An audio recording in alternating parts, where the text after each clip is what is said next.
Welcome. My name is Denise Swafford, and if you are here, it's because you have downloaded the collaboration worksheet, 5 steps to great partnerships. My name is Denise Swafford. I'm the founder of Ignite Christian Business Women Network and the creator of this worksheet, and I'm excited to meet you. And I know so many people have questions about collaboration, and so you've probably already downloaded your worksheet. So make sure if you haven't, you've got that worksheet and you've got your pen. I'm going to just take you a little bit deeper into expanding on what's in the worksheet so that you can kind of listen, watch, and take notes at the same time. I find that a lot of people really enjoy this style of learning. So here we go. Point number 1 on the worksheet is pray about it. So I find that so many times that we get excited about new collaborations, and as we can as believers, a lot of times, I don't know about you, but for myself, I can get ahead of God, right? And so I just want to put that, as always, we want to keep God at first. We want to keep him at the top. We want to keep him at the head of everything we do. And so number 1 is your reminder to pray about it. Seek God about what the collaboration is, how it should work. If it is a collaboration, you should enter into all of the things. We really want to dive deep with God before we say yes to a collaboration, right? Number 2, tiptoe in. So I want to bring out a couple of points here because I think it's important not only that we get to know the other person, and I'll cover that first, but I also think it's important of who we are. So first point is, who are you working with? And one of the best ways I have found to discover who someone is, and if they are the business person they say they are, is to buy their service or product.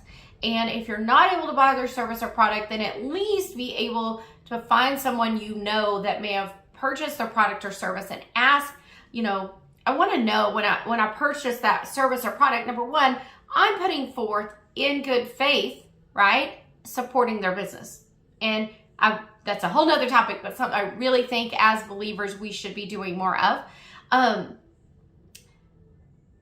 But when I buy a service or product from someone, or they buy from me, it's an exchange, but it's an exchange of so much more than just money, right? It's an exchange of what's being delivered. What's the quality of what was delivered? Did that person show up when they said they were going to show up?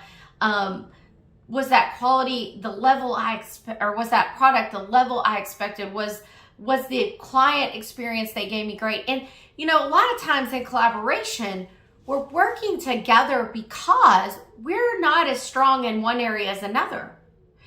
I think this is a great way to see what areas of strength someone has. And so it is something I always encourage people to do. Number 2, under point, the second point here, under tiptoe in, are you who you want to work with? I think this matters. And I really don't want you to use this as an excuse to beat yourself up by any means, right? But do you deliver? Do you have integrity?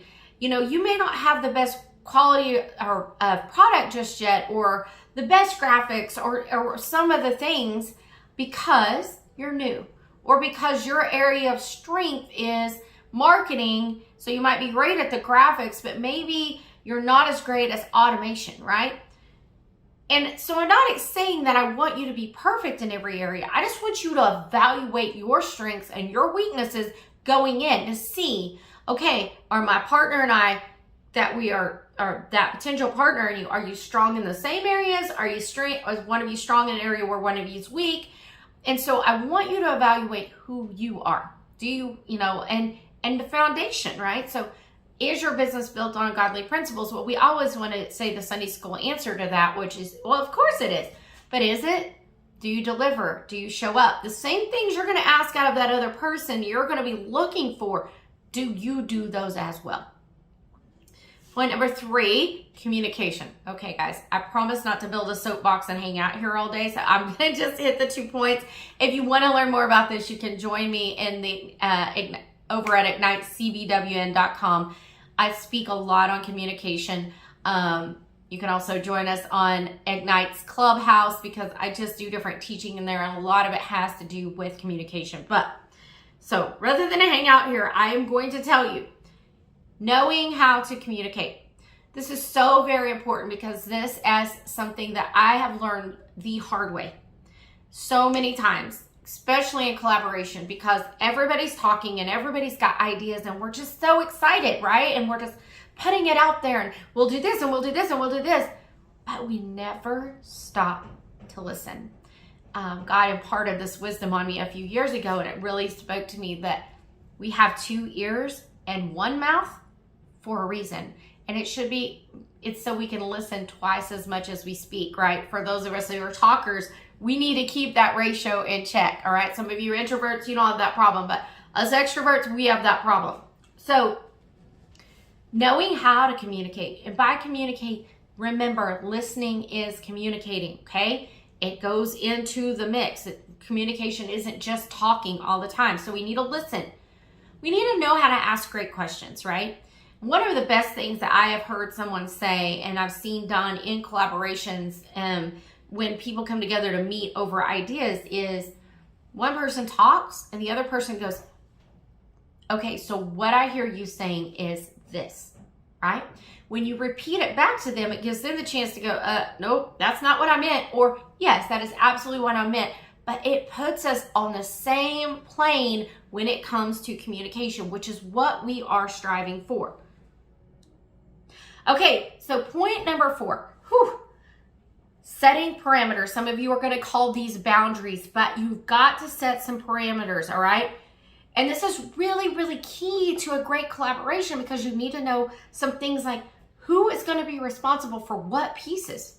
That sounds like a no-brainer, but I see so many times that people miss, oh, I thought they were doing this. No, I thought you were doing this. Oh, so let's get an outline of who is doing what. What responsibilities does each person have inside the collaboration? That is really, really important. So you've got a responsibility every Monday to do this piece, and every Friday I have a responsibility to do this piece. So that kind of goes hand in hand with who's going to do what, but we're going to assign those responsibilities, all right? What intentions and goals do each of you have for this product? So I will tell you that a lot of times you think it's really a no-brainer. You're like, this is going to be great. We're both excited about it, and the enthusiasm comes out, and we don't realize it. We're not shooting for the same thing. So I've seen it where, one person comes in and they're like, man, I see this 5 and 10 years down the road, and they're, got this huge vision for it being a multi-billion-dollar company and all of the things. And the other person's like, no, I was just looking to supplement my income with this. So making sure you know what each other's vision and goals is. And I would say, going into point 5, I'll elaborate on this just a little bit more. Number 5 is test the waters. Number 5 is start on a small scale. And going back to what we said about goals and the parameter, which is, okay, for the first 30 days, this is what we want to accomplish. For the first 90 days, this is what we want to accomplish. And you probably only start with it, a couple of weeks or 30 days. But by the end of that 30 days, you need to be projecting out. If you both can't project out, that's going to be a problem in a collaboration, okay? Start really, really small. And what I mean by small is this. You might have this grandiose idea for this multi-billion-dollar apparel company, we'll say, t-shirts. Maybe we're going to make t-shirts. I'll go to something that my background is in, I know. And so we're like, hey, we see selling these to, big box stores, and this is how we're going to get there, and this is a scale and how we're going to scale to that. But first we need a product that's tested the market, right? Well, let's just start with testing the market. Instead of going to the big box stores first, we want to test on a local level. So maybe one partner is going to go set up a vendor shows in their area, and the other one's going to set up a vendor show in their area. And so because they may not live in the same city or the same state, it's going to give you a test market of 2 different groups, right?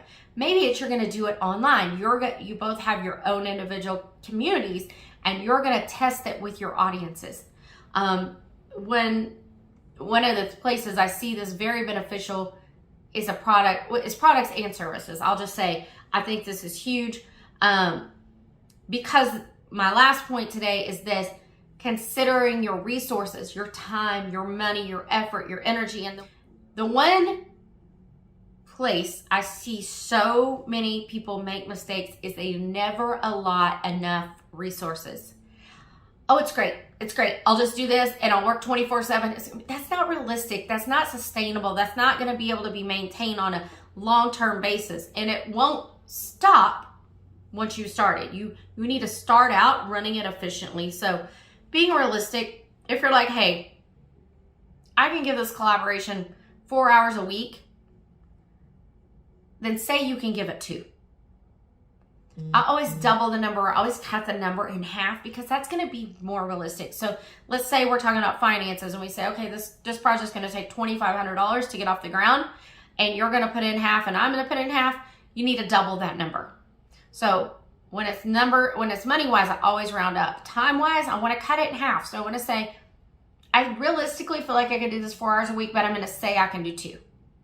Okay, so just know those things going in. This is going to help streamline your process. This is going to help get that great collaboration started, and then you can build from there, right?